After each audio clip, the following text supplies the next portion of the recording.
It was a bit of a slow FPL week for 99% of us. Now, there was the 1% that did very, very well.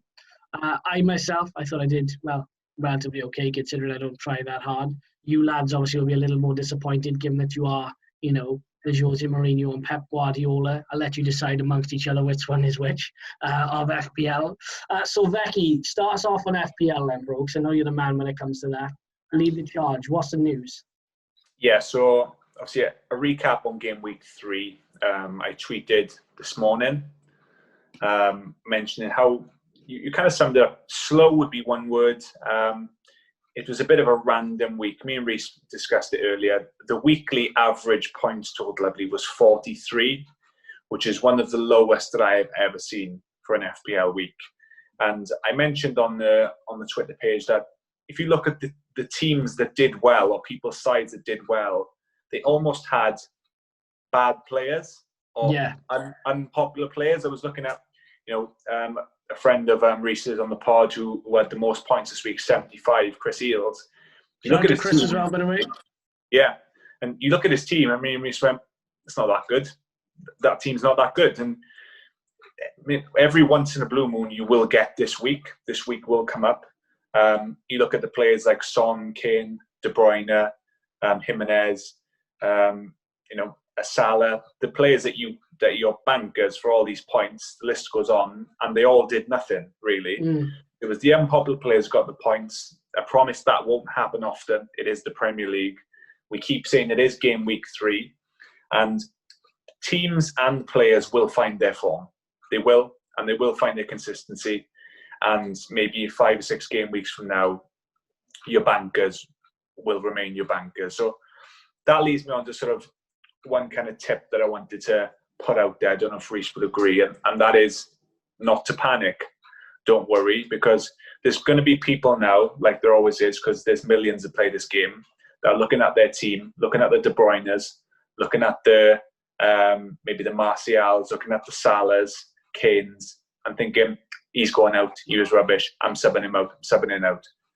Just relax a bit, because it's bitten us all in the backs at times. I took out at Mane in week 1, I took him out for Fernandes, and then Fernandes had a bad game, Mane had a brilliant game, and you can chop and change too many times with the big money players, and more often than not, you get it wrong. So that's something I would just say to watch out for, in terms of don't make too many big decisions week after week, because as it's shown us so far, it doesn't usually go very well. You have to kind of put the faith in your big, consistent players from the years gone by that they will return that investment. Definitely. And just with Fantasy League, just as it is in the real world, you will have weeks where you underperform, and you don't know why you underperformed, and you think that you picked the right team, but things just don't go your way. The key is, you need to have more good weeks than you have bad weeks. If you go on a run of 3-4 weeks, maybe then it's time to panic. But one bad week, nobody scores. That's not necessarily indicative of the rest of the season. It's not necessarily the time to play your wild card, things like that. Maybe just, like for example, look what's happened in that game week. Son, I think, definitely would have got 1 or 2 goals against Newcastle, but had to go off at half time. If you've got Son, time to take him out. But the looks of it, he's got a hamstring injury. That's what I've done. But definitely need to tinker with your players, use your transfers wisely, make sure you're still picking the players that are playing week in, week out for the moment, so that their value doesn't drop before you do end up playing that wild card. Some sort of food for thought. I've jotted down a few points worth considering. I've got Timo Werner in my team. I haven't made my transfers yet, but he will be someone I'm looking at taking out. If you're someone who's got maybe Kai Havertz, he might be someone you want to look at taking out. They haven't had what we would consider difficult fixtures. Okay, the Liverpool game's a tough one, but the other 2 fixtures, you were kind of hoping that Werner or Havertz would have hit the ground running by now. And they're not the cheapest of players. I believe they've got Crystal Palace at home, the early kickoff. Crystal Palace look okay at the moment. So, I'm strongly considering taking Werner out, because I don't envisage him getting too many points. Looking at Everton, Dominic Calvert-Lewin is bagged again this week. And obviously you're looking at him and Rodriguez, but they've got what I would consider a tough game at Brighton. Obviously Brighton have looked quite sharp, so you can look at bringing them in as they are getting points, but you just don't know. If you've got City players, midfielders, Kevin De Bruyne, Sterling, I mentioned previously I would look at maybe sticking with those, because your Kevin De Bruyne's, your Salah's, Mane, Sterling's, it's not often that they'll go more than 1 week without giving you a return. They're pretty consistent, and if they have one bad week, it's usually followed by 3 or 4 good weeks. So I'd say stick with your City players. If you're thinking about any City defenders, don't do it. Don't do it to yourself. It's a bad move. So I might be looking at bringing someone like perhaps a Danny Ings for a Timo Werner. You could look at a Calvert-Lewin. I think Southampton have got West Brom at home, so that's a decent fixture. And then it just comes down to your captaincy then. Like Reece said, Son is out, so you might want to switch him up. But captaincy, lads, who are we looking at for captaincy? I'm sort of looking at Aubameyang at the moment. They've got Sheffield United at home, who don't seem to be playing very well. So it might be I might give Aubameyang the old armband this weekend. I'm going Harry Kane.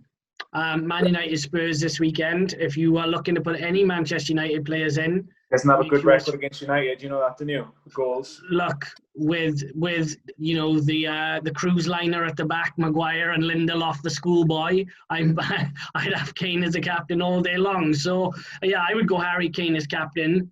Transfer wise, a good tip for a lot of people, because I had a little look at the fixtures, trying to stay up with the lads. Wilfred Zaha. They have one hard game this month, Chelsea, Palace and Chelsea, which is, as you said, Becky, is coming up. Beyond that, they've got a pretty decent fixture list. So I think Zaha will get some goals. He facilitates everything that goes through him. So I think Zaha will be a good signing. Reece James would have had an absolute bag full of assists on the weekend if Chelsea could finish. So again, I think he's a very good signing as well. Reece James is very cheap as well, actually. So Zaha and James will be my picks. I'm captaining Kane. Reece, who are you captaining? I'll go with you, Becky. I think Aubameyang is a shoo-in for goals against a poor Sheffield United team. But then I really wouldn't be surprised to see Werner back this weekend. So where are you? Do you know what, though? And Spooner, it's going to happen numerous times this season. That would be FPL luck. It is a thing. Mm-hmm. And I've persisted with Werner. I thought that he might get a couple at West Brom. He didn't. And if I choose to take him out this weekend, maybe I'll stick him 1 week. I don't know, but it will just happen. If I take him out, he'll get a brace or a hat trick against Palace. That is just how it works, sadly, and you just got to deal with it. Yeah, you need some luck. That's the one thing you really need, is a little bit of luck. But persistence pays off as well, as you said, lads. So FPL, remember, if you're not in our league, join the league. The description the description of this video will actually leave the league pin, and you can come in and join. Remember, the winner gets to come on here with us. So if you are top of the league, or you're around the top of the league, tweet us, DM us on IG, let us know, interact with us. We're interested to see who's doing what.